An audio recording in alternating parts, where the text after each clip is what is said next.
قالوا يا موسى إنا لن ندخلها أبدا ما داموا فيها فاذهب أنت وربك فقاتلا إنا هاهنا قاعدون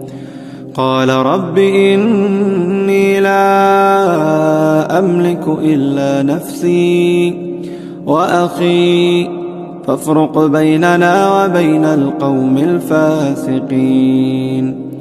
قال فإنها محرمة عليهم 40 سنة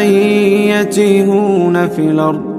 فلا تأس على القوم الفاسقين واتل عليهم نبأ ابني آدم بالحق إذ قربا قربانا فتقبل من أحدهما ولم يتقبل من الآخر قال لأقتلنك قال إنما يتقبل الله من المتقين